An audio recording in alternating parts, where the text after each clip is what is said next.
नमस्कार। न्यूज 18 बिहार झारखंड के सभी दर्शकों का जो इस वक्त हमारे साथ लाइव पर जुड़े हैं। खान सर हमारे साथ जुड़ गए हैं पटना से। परिचय क्या दें इनका, कई बार हमारे साथ आ चुके हैं। बहुत बहुत नमस्कार खान सर, कैसे हैं आप? नमस्कार सर। नमस्कार सर, बढ़िया सर। ठीक ठाक है ना? खांसी वासी नहीं ना है? हाँ, हम तो सही हैं, स्टूडेंट ठीक ठाक नहीं है सब। हाँ, ये जो चीज आपने कहा आपकी कि हाँ, स्टूडेंट ठीक नहीं है, और इसी हाँ, विषय को लेकर हम यहाँ पर खान सर को हमने बुलाया है, क्योंकि हमने शिक्षक से अधिक कोई नहीं पहचान पाएगा कि अभी जो स्टूडेंट्स की हालत है, जो छात्रों ने मेहनत की, उनकी क्या हालत है। उनके माता पिता के बारे में वो दूसरा चैप्टर है, लेकिन पहला चैप्टर जब हम देखते हैं तो काफी दुखी होते हैं कि ऐसा क्यों हो रहा है। जब हम आरआरबी की बात करते हैं एक, तो उसके साथ आजकल एक स्कैम जुड़ रहा है। क्यों जुड़ रहा है, कैसे कैसे ये चीजें, कहाँ कहाँ गलतियां हुई, कहाँ पर लूप होल्स हैं, और कहाँ पर हमें चिंता जतानी चाहिए, और क्यों रेलवे ने चिंता नहीं जताई, ये सारे विषय को हम पूरी तरह से एक्सप्लेन करेंगे। खान सर हमारे साथ जुड़े हुए हैं। खान सर जरा इसे एक्सप्लेन कीजिए। ये अच्छे अच्छे लोग समझ नहीं पा रहे हैं गुणा गणित, जरा इसे एक्सप्लेन कीजिए ये क्या है, और घोटाले तक पहुंचने में, स्कैम तक पहुंचने में इसे कितना वक्त लगता है। देखिए इसके कई सारे खामियां हैं। मैं बेसिकली जो लड़कों, एक है नॉर्मलाइजेशन। नॉर्मलाइजेशन एक ऐसा तरीका होता है जो 120 नंबर के एग्जाम में आपका रिजल्ट डिक्लेयर करता है 100 नंबर के हिसाब से। अगर कोई लड़का 50 नंबर, सपोज कीजिए वो 60 नंबर बना के आया है, तो जी। उसका रिजल्ट में 60 नंबर नहीं दिखेगा। हो सकता है कि उसका 60 की जगह पे, अगर 60 बना के आया है, तो हो सकता है जी। कि 60 की जगह पे वो 85 हो जाए, या हो सकता ठीक है है। 60 की जगह वो 55 हो जाए। अब ठीक। कभी हो सकता है 60 की जगह मतलब 50 भी हो सकता है। लेकिन समस्या ये है कि ये जी। नॉर्मलाइजेशन करना भी जरूरी है, क्योंकि हाँ। भीड़ को आप छांटेंगे कैसे। लेकिन ये नॉर्मलाइजेशन हो कैसे रहा है, ये आज तक नहीं पता चल पा रहा है कि ये किसी का 85 होगा कि 50 होगा। ये किसी खान सर, एक मिनट में आपको रुकना चाहूंगा। यही समझना है। राजीव, आप कोशिश करें कि मुझे इस विंडो से गायब करें। खान सर को पूरी विंडो दीजिए। नहीं, कोई एक्चुअली है क्या कि मेन लड़कों का समस्या है कि कोई लड़का एग्जाम दे के आया तो उसको अपना फाइनल नॉर्मलाइजेशन का नंबर नहीं पता रहता है। सपोज कीजिए कि उसको पता है कि हाँ 70 नंबर के आसपास उसका कट ऑफ जाएगा, कि मतलब 70 के ऊपर चला जाएगा तो पास हो जाएगा। लेकिन वो दुविधा में है कि हम 60 बना के आए हैं, नॉर्मलाइजेशन के बाद मेरा 85 होगा कि 55 होगा। तो अब वो ना ही फेल मान के अगली तैयारी भी नहीं कर सकता है, को अपने को खुद पास मान के पूरी तरह से सेकेंड फेज के लिए भी नहीं हो पाता। तो फर्स्ट ये तो नॉर्मलाइजेशन एक कॉमन समस्या है। इसको बस ये बताना चाहिए कि ये किस मेथड से लगा रहा है, किसी टीचर को नहीं पता चल पाता है, किसी स्टूडेंट को नहीं पता चल पाता ये नॉर्मलाइजेशन। खैर, इसमें मेन मुद्दा ये नहीं है नॉर्मलाइजेशन, ये कई सारे खामियों में एक ये भी खामी है। लेकिन मेन मुद्दा कुछ और है, वो है रिजल्ट में गड़बड़ी। 20 गुना रिजल्ट बोल के कि हम 20 गुना रिजल्ट देंगे, एक्चुअली रिजल्ट दिया गया है 11 गुना। 9 गुना लड़के गायब हैं। यानी ये सवाल है 3,80,000 स्टूडेंट्स का। मेन समस्या ये है कि जब आपने फॉर्म में बोला, और रेलवे का हिस्ट्री उठा के देखिए, जब से रेलवे बना है, अगर वो कहता है कि हम 10 गुना रिजल्ट देंगे तो 10 गुना ही देता है। किसी एग्जाम में पिछली बार वो 15 गुना कहा था तो 15 गुना दिया। इस बार वो 20 गुना कह के 11 गुना कह रहा है। मेन समस्या यही है। तो इस समस्या के बारे में क्या पहले से कोई प्रिडिक्शन नहीं होता, जानते नहीं? क्योंकि आप लोग तो लगातार पढ़ाते रहे हैं, तैयारियां करवाते रहे हैं, रात रात भर मैंने देखा है कि आप क्वेश्चंस को रिपीट करते हैं, उसे बताते हैं, अगले दिन की तैयारी करते हैं। तो क्या ऐसे में वक्त नहीं मिलता इसे देखने के लिए, एनालाइज करने के लिए, फिर कुछ गड़बड़ करेंगे?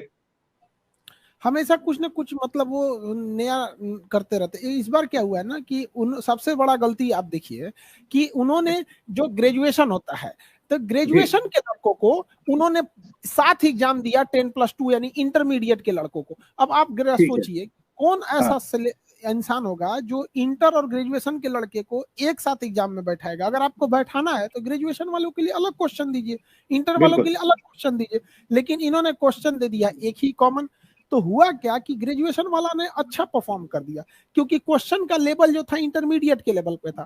ठीक है। आरआरबी का कहना है कि हमने क्वेश्चन तो इंटरमीडिएट के लेवल का किया था, तो इंटर वालों को समस्या क्या है? समस्या ये नहीं है, आपने गाय की रेस में आपने घोड़े को दौड़ा दिया है, गाय अपने जगह पे दौड़ रही है। तो अब ये क्या है कि ग्रेजुएशन वाले अच्छा कर गए, पहली समस्या यहां आई। दूसरी, इससे भी घातक क्या हुआ, ये तो समस्या है, अब बीमारी जी। समझिए क्या है। ग्रेजुएशन वाले को लिए एक सीट रिजर्व कर दिया गया कि हाँ अब तुम जाके सेकेंड फेज का एग्जाम देना, जिसे computer based test second phase CBT 2 कहते हैं।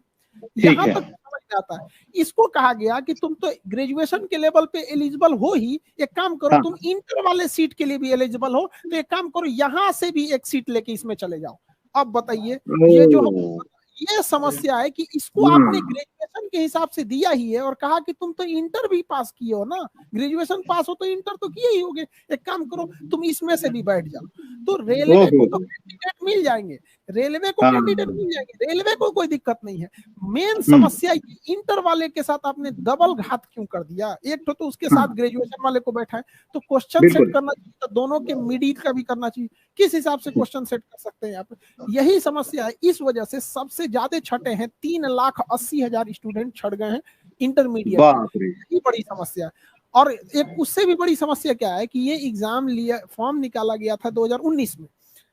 19 में जो लड़का, और कहा गया था कि 2 महीने बाद हम एग्जाम ले लेंगे, जून 2019 में जो लड़का इंटर का फॉर्म भरा था 2019 में, वो अभी 2022 चल रहा है, वो ग्रेजुएट हो चुका है। बताइए, तो करियर पूरी तरह से चौपट कर दिया गया। अब इसमें क्या किया जाए बताइए? स्टूडेंट अब उस पे से आरआरबी कुछ जवाब देने को तैयार ही नहीं।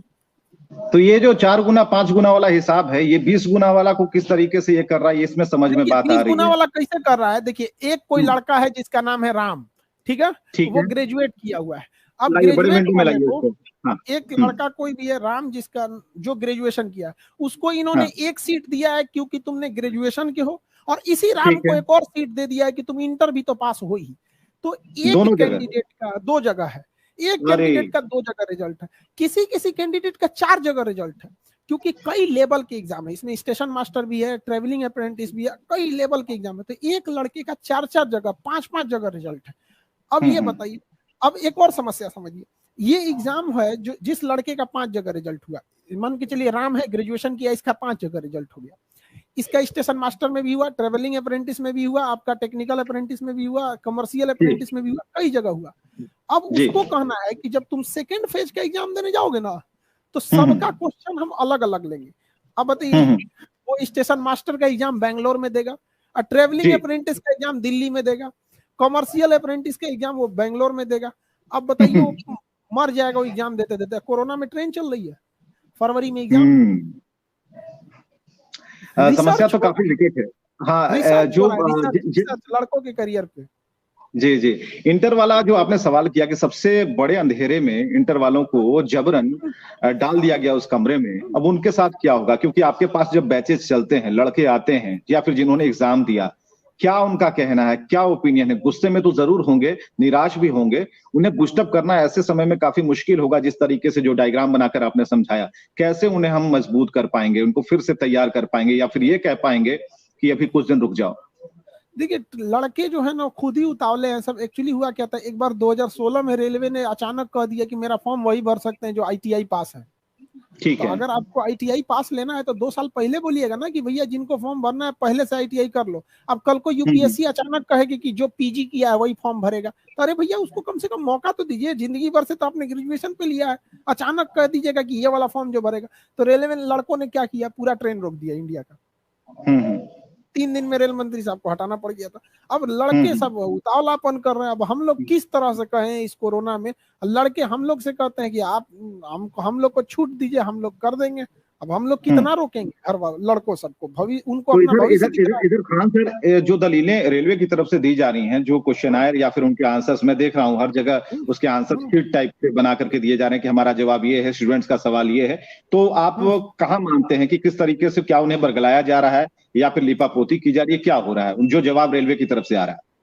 रेलवे का जवाब रेलवे के 2016 के जवाब से मैच नहीं कर रहा है। रेलवे ने 2016 में अगर कहा था कि हम 10 गुना रिजल्ट देंगे तो उसने 10 गुना रिजल्ट दिया था, लेकिन 2022 में उसने एक ही लड़के को 4 जगह काउंट किया है।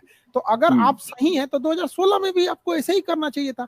आप इतनी बड़ी 16 लाख कर्मचारियों की संख्या है रेलवे के पास, एक वीडियो बताइए जिसमें आके कोई रेलवे डिपार्टमेंट का RRB का कह रहा हो कि इस तरह से हम प्रोसीजर को अपनाएंगे, या इस 71 पन्ने का नोटिफिकेशन दिया इन लोगों ने। कितना बड़ा बेवकूफी इंसान! 71 पन्ना में सुप्रीम कोर्ट का डिसीजन आ जाता है, ये वैकेंसी निकाल रहे हैं 71 पन्ने का, कौन पढ़ेगा आप बताइए? तो आप बताइए, किसी 71 पन्ने का तो ज्वाइनिंग लेटर नहीं होता है जिसमें पूरी जिंदगी आपको ज्वाइनिंग बताना पड़ता है, टर्म्स एंड कंडीशन। वो 71 पन्ने का नोटिफिकेशन दे रहा है। इस नोटिफिकेशन के बाद या फिर जो दलीलें उनकी तरफ से दी जा रही हैं उस पर छात्रों की तरफ से क्या जवाब है, या फिर आप जैसे जो शिक्षक हैं, बढ़िया शिक्षक हैं, उनकी तरफ से क्या जवाब तैयार हो रहा है? क्योंकि ये तो करना ही होगा, ये तो पूछना ही होगा, क्योंकि बच्चों के भविष्य का सवाल है। देखिए, हम लोग लड़का आरआरबी का कहना है कि हमको तो मेरी सीटें भर ही जाएंगी, तो भैया आप तो बेच के भी भर दीजिएगा सीटों का। तो बिहार में तो 10% सीट तो बेचा के भर जाता है, तो सीट भरने की हम बात थोड़ी कर रहे हैं। पहले लड़का एग्जाम दिया था फर्स्ट फेज का CBT 1। इस CBT 1 में 7.5 लाख लड़कों का रिजल्ट आना चाहिए था। इन्होंने दिया है 3.5 लाख लड़कों का, लगभग 3,80,000 का ये रिजल्ट गड़बड़ कर दिए हैं। वो जो 3,80,000 बच्चे लड़के हैं वो नौकरी नहीं मांग रहे हैं, वो कह रहे हैं कि हमको मौका दे दीजिए सेकेंड फेज में बैठने का, क्योंकि सेकेंड फेज में ग्रेजुएशन वालों का अलग क्वेश्चन का लेवल दिया जाएगा और इंटरमीडिएट वालों को अलग क्वेश्चन दिया जाएगा। तो वो कह रहे हैं सब कि हमारे साथ यहाँ धोखा हो गया है, हम ना आपसे भगा रहे हैं, बल्कि आप हमसे फॉर्म भरवा लीजिए, आप पैसा ले चुके हैं, हमको यहाँ बैठने दीजिए। इसके बाद भी एक एग्जाम होगा जिसका नाम होगा स्किल टेस्ट होगा, उसके बाद ज्वाइनिंग होगी। वो नौकरी थोड़ी मांग रहा है, वो कह रहा है कि हमको यहाँ ग्रेजुएशन वालों के साथ बैठा के अन्याय किए हैं, हमको यहाँ देखने का मौका दीजिए, क्योंकि वहां ग्रेजुएशन वालों का अलग क्वेश्चन होगा, यहाँ अलग होगा। एक्चुअली है क्या, CBT 1 में 70 लाख लोगों ने एग्जाम दिया था। तो रेलवे का भी कहना सही है कि 70 लाख को हम अलग अलग कैसे एग्जाम ले सकते हैं। ठीक है, यहाँ तो आप 7.5 लाख को पास कराइए ना, यहाँ 7.5 लाख, यहाँ 3.5 लाख को पास कराए हैं, और उसी को हुआ क्या है, 3.5 लाख को पास कराए और कहें कि तुम ग्रेजुएशन किए हो ना, तो 3.5 लाख तुम्हारा पोस्ट, और तुम तो इंटर के लिए एलिजिबल हो, क्योंकि जो सास है वो तो बहू में गिनाएगी ही गिनाएगी, क्योंकि कभी ना कभी बहू थी, तो आप कहिएगा कि भाई 2 हो गया यहाँ पर। एक महिला अगर सास के पद पर है तो आप उसको कह सकते हैं कि ये तो बहू के लिए एलिजिबल ही थी, तो आप दोनों में काउंट कीजिएगा उसको। तो वही कहना है, तो 7 लाख लड़कों का रेलवे आरआरबी एग्जाम ले, क्या दिक्कत है उसका, ये कहना है। बिल्कुल, आपने के उदाहरण दिया, 7 लाख का एग्जाम ले भी रही है, लेकिन वो मौका केवल ग्रेजुएशन वालों को दे रही है। वो 2 बार ग्रेजुएशन वालों को एग्जाम में बैठाएगी, देखो तुम ग्रेजुएशन हो, तुम ये एग्जाम दे दो, कल फिर देना, तुम ही देना, कल फिर देना, इंटर भी तुम तो इंटर पास ही हो, तुम ही देना। तो इसका मतलब जो इंटरमीडिएट के लड़के थे उनको केवल रेलवे ने पैसा कमा लिया उनसे, क्यों भरवाए? आप मर्ज कीजिए तो एक साथ मर्ज कीजिए ना। रेस में घोड़ा के रेस में घोड़ा दौड़ता है, गधा के रेस में गधा दौड़ता है, आदमी के रेस में आदमी के रेस में आप घुसा दीजिए हेलीकॉप्टर, कहिए कि हम इससे संसाधनों को बचा लिए हैं। आपने अपने वीडियो में अच्छा उदाहरण दिया। आपके यहाँ किसी टीचर को आपने खड़ा किया और उनको कहा कि ये किस किस एग्जाम में बैठे और कैसे कैसे, अब वो स्टोरी जरा जरूर बताइए, बहुत दिलचस्प है।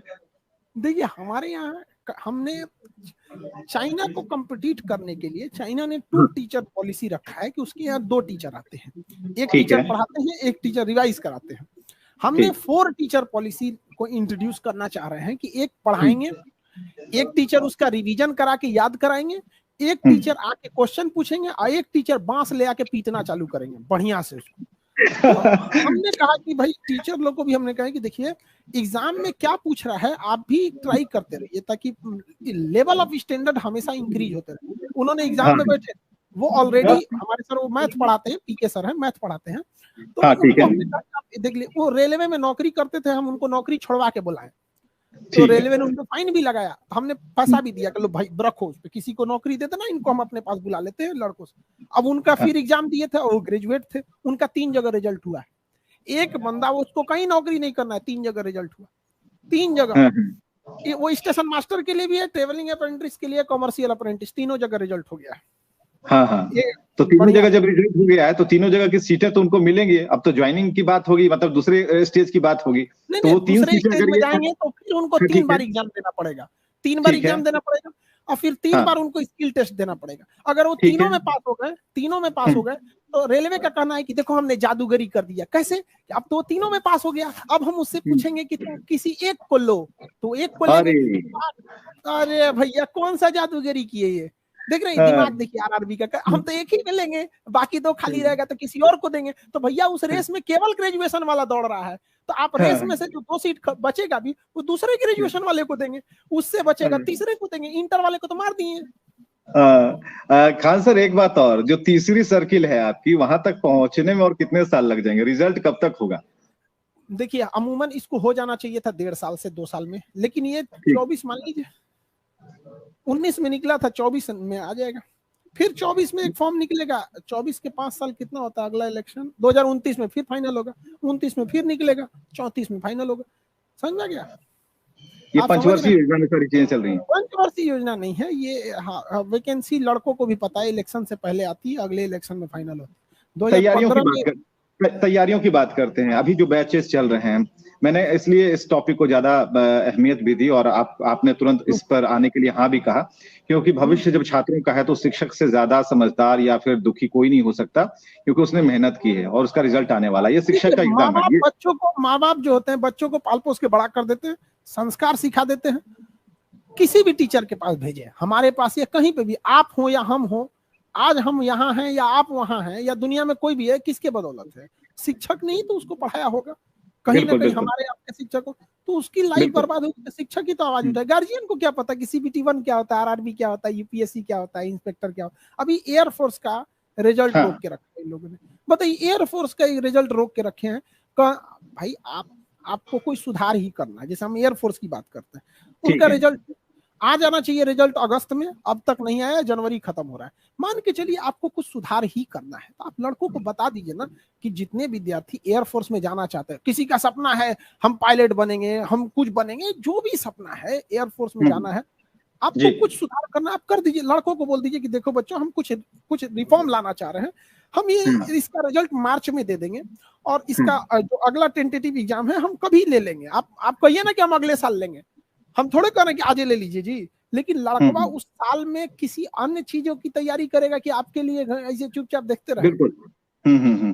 तो तैयारियों का बैच है, क्योंकि हमने देखा है आपको पढ़ाते हुए, तो हमने स्क्रीन पर ही देखा, लेकिन जो क्लासेस आपकी मैंने देखी, करीब से देखी, जानने का मुझे मौका मिला, सौभाग्य मिला, उसमें हमने देखा कि बहुत ही निम्न तबके के जो बच्चे हैं जिनके पास पैसे की कमी है, वो लोग आपकी क्लासेस में ज्यादा होते हैं।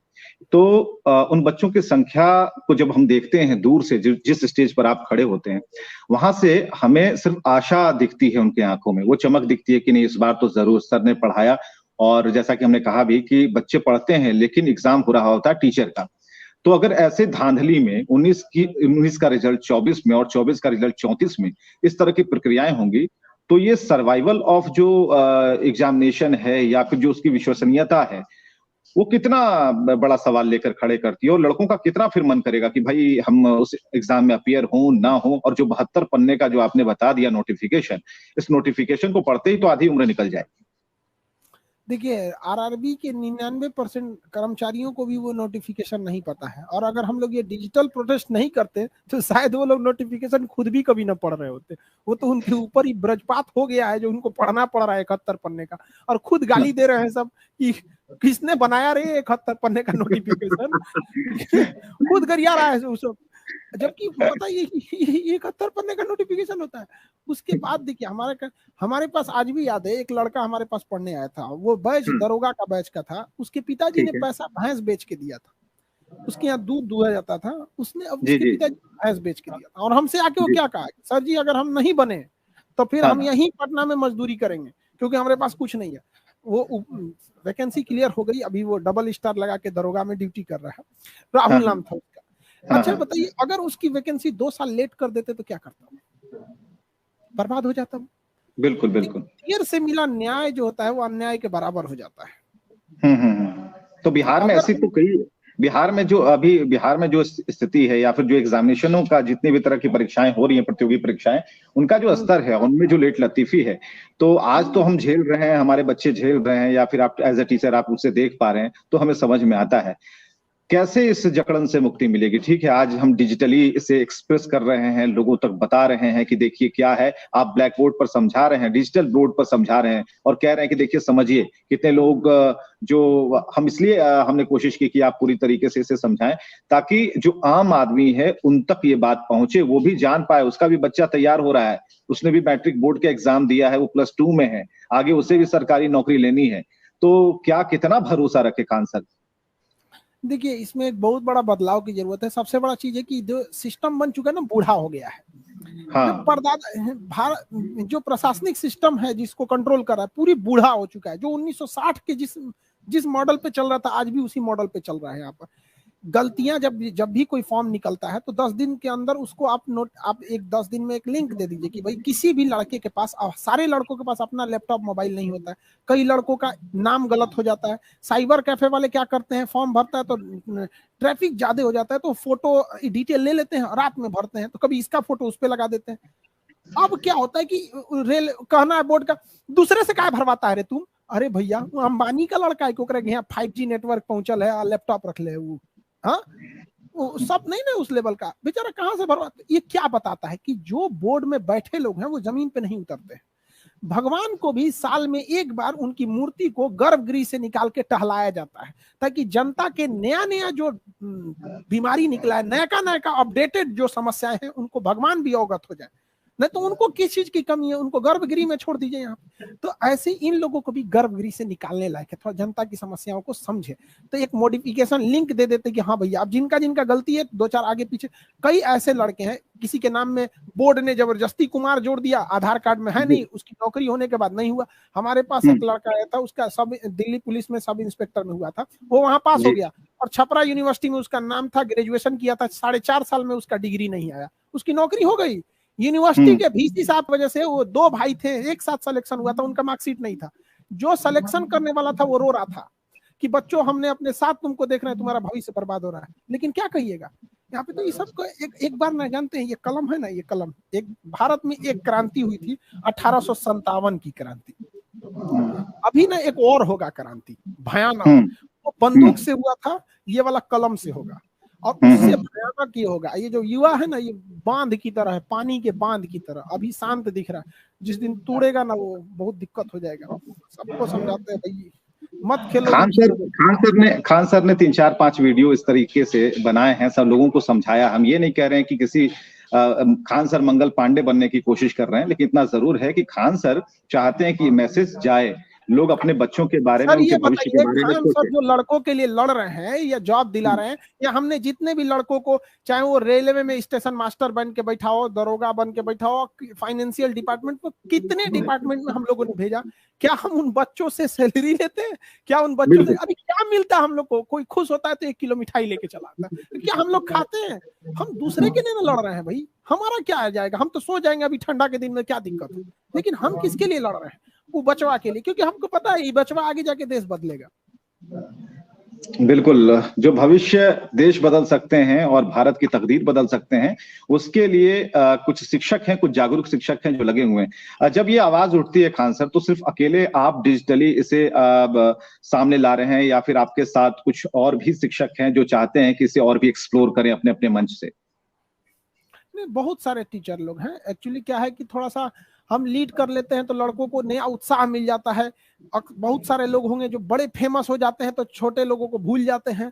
हम आज भी वही हैं जहां पहले थे, हम कभी भी अपने विद्यार्थियों को नहीं भूलते हैं। इसलिए विद्यार्थियों को एक उम्मीद लगा रहता है कि नहीं, खान सर को आज पूरे, मतलब एक्चुअली क्या है कि हम बात जो बोलेंगे वो ज्यादातर पूरे पैन इंडिया तक में जाती है, तो लड़कों को एक हिम्मत मिलता है। और बाकी नीचे के लोग हैं जो मतलब जो उतने मतलब डिजिटली आगे नहीं है, उन लोग को भी हिम्मत मिलता है कि नहीं चलो ना, हम हैं ही यहाँ पे। अब जब युद्ध होता है तो ऐसा नहीं है कि केवल सेनापति लड़ रहा होता है, एक एक सिपाही लड़ रहा होता है, एक एक विद्यार्थी, एक एक टीचर, सब साथ है।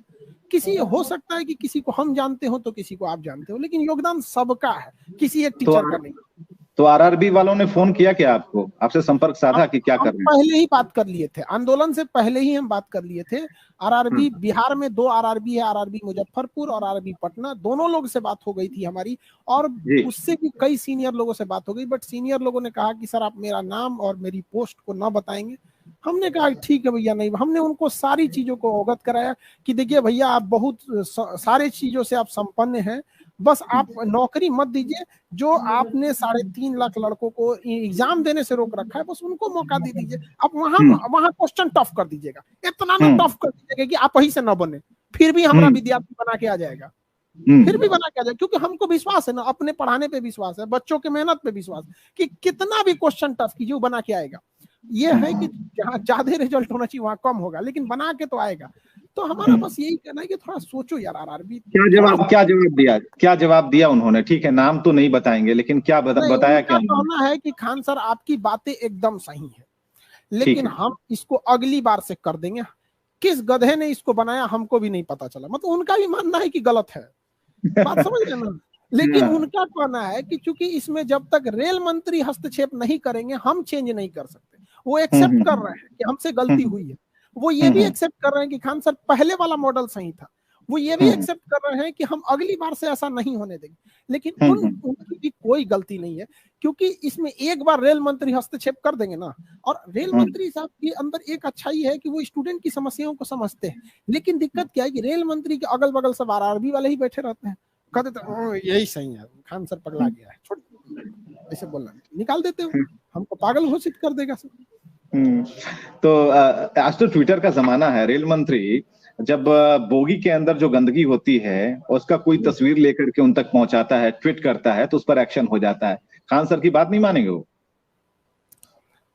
दिक्कत ये है ना कि अगर वो बात मान लेंगे तो किससे पूछेंगे? हमसे आपसे तो पूछेंगे नहीं, अपने डिपार्टमेंट वालों से ही पूछेंगे, है कि नहीं? यहाँ पे अब डिपार्टमेंट वाले अगर कह देंगे कि सर गलत हो गया है तो सुधार तो देंगे, सुधारने के बाद वो किसका क्लास लगाएंगे ये बताइए?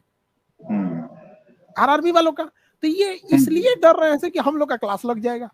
तो आरआरबी का भी कहना गलत नहीं है, वो अपनी जगह, लेकिन उनका क्लास लग जाएगा अगर सुधर जाएगा तो। भैया थोड़ा सा सुन ही लो ना, हमरे बुला देना, मंत्री बोल देना कि खाने सर को डांट ले जितना डांटना, हम सुन लेंगे। हाँ, चलिए एक और भी सवाल आपसे करना चाहेंगे कि क्या इसका सॉल्यूशन क्या है? देखिए, जब ये राजी नहीं है, भीतर खाने से आपको जवाब भी मिल गया आंशिक तौर पर, रेल मंत्री जो है उनके आसपास जो लोग हैं उनके बारे में आप बता ही रहे हैं, तो ऐसे में इसका सॉल्यूशन क्या है? सॉल्यूशन क्या आप मानते हैं?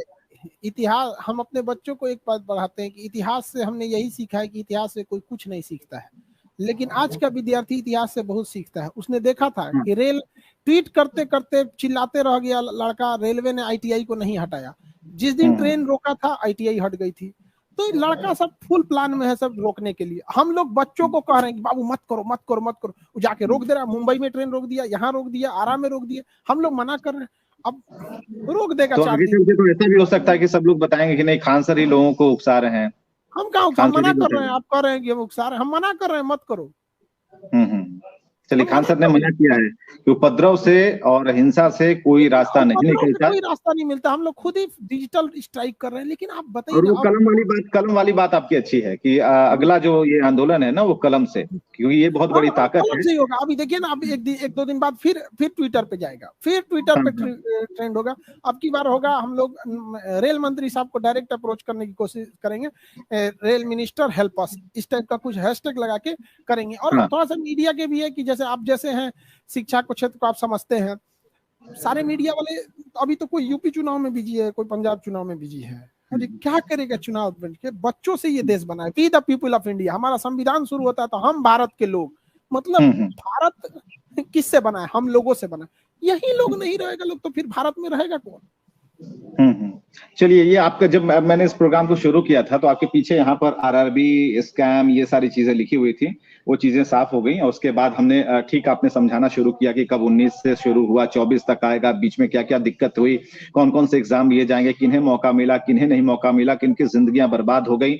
और उन माता पिता को भी आपकी तरफ से एक संदेश जरूर गया, लेकिन हम चाहेंगे कि उन्हें अपील जरूर करें, क्योंकि जो बच्चे के माता पिता हैं वो ज्यादा घबराए हुए हैं और उन्हें ऐसा लगता है कि इस पर कोई अगर सॉल्यूशन आ जाता है तो मेरा बच्चा तो किसी से कम है नहीं, खान सर के पास पढ़ता है या फिर अन्य किसी बढ़िया टीचर से पढ़ता है। सारे टीचर अच्छा पढ़ाते हैं, कोई टीचर ऐसा नहीं है कि जो खराब पढ़ाता, सारे टीचर है, अपने अपने पढ़ने का वो होता है। और हम आपको भी एक बात बोलते हैं, आप इस चीज को आप सेव करके रखिएगा अपने पास। जो नियम आरआरबी लाया है ना, अगली बार इसको चेंज करेगा, हम आपको बोलते हैं, लिखित देते हैं, चेंज करेगा। और तब उससे पूछिएगा ना कि उसमें कुछ गलती थी, तो उस समय वो सीना तान के कहेगा हाँ एकदम गलती हो गया था, सुधार दिए। लेकिन अभी नहीं बोलेगा, अभी नहीं बोलेगा। तो इसीलिए सॉल्यूशन के लिए जरूरी है कि जो हमारे शिक्षक हैं उनके पास भी बहुत सारी चीजें हैं जिसे वो देखते हैं, तोलते हैं, नापते हैं, तब बोलते हैं। हम 2 साल 8 महीना पहले ही कह दे रहे हैं, 2 साल 8 महीना पहले कह रहे हैं कि जो नेक्स्ट आरआरबी आएगी उसमें ये नियम नहीं रहेगा। और उस समय यही आरआरबी कहेगी कि हमारा पुराना गलत था, अभी कह रही है सही है। तो फिर इतने बच्चों का क्या होगा? इतने बच्चों का जो समय गया उसका क्या होगा? इसका कौन फिर वहां पर एक आवाज निकलेगी? को कौन देख रहा है सर जी? कुछ आप जैसे ईमानदार पत्रकार हैं, कुछ टीचर हैं, बाकी कौन देख रहा है? आरआरबी समझा देती है रेल मंत्री साहब को, गए महाराज चुप हो जाएंगे सर, खान सर कितना दिन चिल्लाएंगे, छोड़िए। चलिए, तो एक बड़ी बात थी और इसे समझना जरूरी था। कोरोना काल में हम सभी जी रहे हैं, सोशल डिस्टेंसिंग की बात कर रहे हैं, लेकिन इतना भी जिन क्षेत्र में हम हैं, जिस क्षेत्र से जुड़े हुए हैं और खासकर बच्चों की शिक्षा का सवाल है, तो इससे कोई कॉम्प्रोमाइज नहीं होना चाहिए। और जहां तक उन्होंने पढ़ाई की, मेहनत की, अगर उनके लिए उनके गुरु खड़े हैं स्तंभ बनकर, तो उनकी बात पर ध्यान देना चाहिए। ठीक है, अधिकारी कह रहे हैं, अलग तरीके से समझा रहे हैं, लेकिन आरआरबी को भी सोचना चाहिए सर, पूरे रेलवे डिपार्टमेंट को, कि एक साथ पूरे हिंदुस्तान का टीचर नहीं पगला जाएगा। एक आध समझ जेन्युइन है तो ही चिल्ला रहा है, आप पूरा एक साथ पागल नहीं। मान के चलिए हम ही को समझ जाइए, क्या मान के चलिए खान सर गलत है, तो क्या पूरा हिंदुस्तान का टीचर गलत है? 8 मिलियन ट्वीट क्या खान सर कर सकते हैं? हमने तो बस एक ट्वीट किया और उस ट्वीट पर लाखों रीट्वीट हुए, टोटल ट्वीट पहुंच के 8 मिलियन पहुंचे। क्या खान सर 8 मिलियन ट्वीट कर देंगे? नहीं ना, कहीं ना कहीं कॉमन समस्या। तब तो अगर रेलवे ही सही है तो वही कह दे अपने फेवर में 1 मिलियन ट्वीट निकाल दे। बिल्कुल खान सर, बिल्कुल। छात्रों के भविष्य का जब सवाल है तो इस पर न्यूज़ 18 आपके साथ है, और आपने भी हमें सही समझा और आपने इस आधार को चुना, तो इसके लिए हमें काफी खुशी है, क्योंकि उनकी आवाज या फिर टीचर का मामला हो या हर उस व्यक्ति का मामला जो कि अपनी आवाज उठाना चाहता है, तो हम कोशिश करते हैं कि ये, क्योंकि अभी जिस तरह से डिजिटल युग चल रहा है, इसमें इससे बढ़िया कोई और माध्यम नहीं हो सकता कि हम अगर उन्हें जगा पाए, जो कि नियम बनाते हैं। और जिस 90 पेज का जिस की बात खान सर बता रहे थे, ये सही में अचंभा है, अचरज वाली बात है कि हम उसे पढ़ें या कोर्स की किताब पढ़ें, जब उनके अधिकारी ही पढ़ने में ज्यादा वक्त लगा रहे हैं, तो उन बच्चों का क्या होगा। खान सर, अगर कोई अपील हो, अगर आप चलते चलते कुछ कहना चाहते हैं तो आप जरूर कहें। हम यही कहेंगे कि देखिए, बच्चों के भविष्य के साथ नहीं खेलना चाहिए। ग्रेजुएशन के लड़कों को इंटर के लड़कों के साथ बैठाए हैं। और एक चीज और सुनेंगे तो आप हंसिएगा कि ग्रेजुएशन वालों का कट ऑफ गया है 80 नंबर, अलग अलग बोर्ड में 2-4 नंबर आगे पीछे हैं, और जो इंटर किए हैं ना, इनका कट ऑफ गया है 93 नंबर। मतलब आप हमको लगता है कि आरआरबी से आपको कोई मतलब नाता नहीं। मतलब एक बात जनीन है कि आप मीडिया से जुड़े हैं, आपको बहुत कम ही ये सब चीजों का सुनना। आपको कैसा लगता है कि एक एग्जाम में बैठा है, ग्रेजुएशन वाला 80 आया पास हो गया, इंटर वाला 93 ला, एक तो बेचारा सोचिए इसका मेहनत, सोचिए कितना मेहनत किया होगा, ग्रेजुएशन वालों को पछाड़ दिया है ये। अरे ये जारी रहेगा। तो ये सब देखने के बाद आप संदेश दीजिए तो क्या कहिएगा? संदेश विद्यार्थियों को नहीं, आरआरबी को देखना चाहिए कि जो देखेगा वो क्या सोचेगा। अब क्योंकि हम कई आरआरबी के चीफ को, कई जितने हैं आरआरबी वगैरह, सबको हम पर्सनली भी जानते हैं, तो हम कुछ हार्ड वर्ड यूज करेंगे तो फिर हम मुलाकात होगा तो फिर वो लोग कहेंगे खान सर आप ऐसे बोल दिए, मतलब। लेकिन नहीं बिल्कुल खान सर, आप एक अच्छे उद्देश्य के लिए, और मुझे लगता है कि अगर उनके सामने ही सफेद पन्नों पर अगर 80 और 93 लिखा जाए और इसका मतलब समझाया जाए, तो जिस तरह से हम लोगों की हंसी छूट गई, ये छूटेगी कि भाई क्या हो रहा है, क्या कर रहे हैं। ये ग्रेजुएशन किया है, ये लड़का ग्रेजुएशन किया है, 80 नंबर पे पास है, और ये लड़का इंटर किया है और 93 नंबर पे फेल है। विचित्र किंतु सत्य। हम सोचते हैं कि अगर दुनिया वाले देखेंगे तो हमारे ऊपर नया डिजाइन से कोसेगा सब हम लोग को। क्या बहुत बहुत बहुत शुक्रिया खान सर, इस चीज को समझाने के लिए। समझना जरूरी था, समझाना जरूरी था, आपने इतना वक्त को भी हाथ जोड़ के कहते हैं कि देखिए, हम लोग आपसे कोई हमारा व्यक्तिगत बैर नहीं है, बच्चों के भविष्य के लिए कर रहे हैं। हो सकता है कि इसमें आपके भी रिश्तेदार हो, आपके भी बच्चे, वो बच्चे पढ़ लिख लेंगे, अपने परिवार में खुश रहेंगे, देश का भला होगा। हम लोग को कुछ नहीं देने वाले हैं बच्चे, हम लोग क्या देंगे? खुश हो जाएंगे। माँ बाप और शिक्षक अपने बच्चों से हारना चाहता है, हम लोग थोड़ी ना उनसे कुछ चाहते हैं। बहुत पते की बात, हारना चाहता है शिक्षक, लेकिन अगर चाहता है, आप देखिएगा लकड़ी को कितना भी पानी में फेंक दीजिए, गहरे से गहरे पानी में लकड़ी को फेंक दीजिएगा, लकड़ी नहीं डूबेगा, क्योंकि जब लकड़ी पेड़ था तो पानी नहीं उसे सींच के बड़ा किया था। तो जो सींच के बड़ा करता है वो कभी डुबाता नहीं है। तो हम लोग बच्चों को सींच के बड़ा करते हैं, हम उनके भविष्य को कभी नहीं डुबाना चाहेंगे, तो हम लोग की मजबूरी है। चलिए, जो लोग एक शिक्षक को इस बात पर आमादा कर रहे हैं कि वो बार बार अगर हाथ जोड़ रहा है स्क्रीन पर और ये कह रहा है कि बच्चों के भविष्य से खिलवाड़ मत कीजिए, तो कम से कम मत कीजिए। क्योंकि अब जब आप कहते हैं कि भारत गुरु की भूमिका में है, पूरे विश्व को संदेश देता है, तो भारत के अंदर ही रहने वाले जो कुछ गुरु हैं, देखिए विश्व गुरु, भारत विश्व गुरु, तो ये देखिए विश्व गुरु का जो इक्वेशन है, तो दुनिया ना हंसे हमारे ऊपर, कुछ ऐसा कर कमाल कि तेरा हो जाऊं, जो कहा जाता है, जो संगीत के बोल है, कुछ ऐसा कीजिए। और आरआरबी को सोचना पड़ेगा, खान सर ने करबद्ध प्रार्थना की है, हाथ जोड़कर प्रार्थना की है कि आपको इनके भविष्य के साथ खिलवाड़ नहीं करना चाहिए, कुछ ऐसा करिए कि आपके हो जाएं और जिंदगी भर कहें कि भाई कमाल कर दिया इन लोगों ने। और रेल मंत्री जी तक ये संदेश जरूर पहुंचेगा, क्योंकि ट्वीट के माध्यम से इसे हम हर मंच पर देने की कोशिश करें। खान सर बहुत बहुत शुक्रिया समय देने के लिए। और